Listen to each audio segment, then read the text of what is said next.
Hi friends, இன்றைக்கி வாங்க வீட்டிலே ஈஸியாகவும் டேஸ்ட்டாகவும் எப்படி சிக்கன் 65 செய்யலாம் பார்க்கலாம் வாங்க.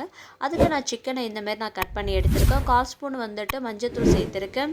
இப்போ ஒரு அரை லெமன் வந்துட்டு ஜூஸ் புழிஞ்சு இது கூட நான் சேர்த்துக்கிறேன்.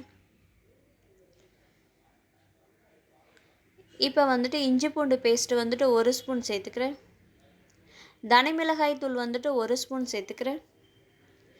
கார்ன்ஃப்ளவர் மாவு வந்துட்டு 1 ஸ்பூன் சேர்த்துக்கிறேன். அரிசி மாவு வந்துட்டு 2 ஸ்பூன் சேர்த்துக்கிறேன்.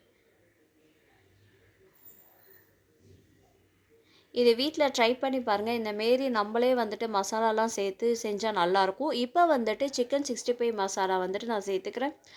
இப்போ இது கூட கொஞ்சமாக தேவையான அளவு உப்பு சேர்த்து இப்போ தண்ணி கலந்து நல்லா மிக்ஸ் பண்ணிக்கலாம். இந்த மசாலா எல்லாமே வந்துட்டு இந்த சிக்கனோட நல்லா மிக்ஸ் ஆகணும். அப்போ தான் நல்லா கிரிப்ஸியாக வரும் நமக்கு. இப்போ பார்த்திங்கன்னா சோம்பு வந்து அரை ஸ்பூன் எடுத்துருக்கேன். மிளகு வந்துட்டு அரை ஸ்பூன் எடுத்துருக்கேன். இது எல்லாமே நான் இடித்து போட்டுக்கிறேன். இடித்து போட்டால் அந்த சிக்கனில் வந்துட்டு இந்த மசாலா ஆட் ஆகும்போது நல்லாயிருக்கும். டேஸ்ட்டு நல்லா மொறுமொறுன்னு இருக்கும். இப்போ வந்துட்டு எண்ணெய் நல்லா சூடானதுக்கு அடுத்து நான் இப்போ இதில் சிக்கனை வைக்கிறேன்.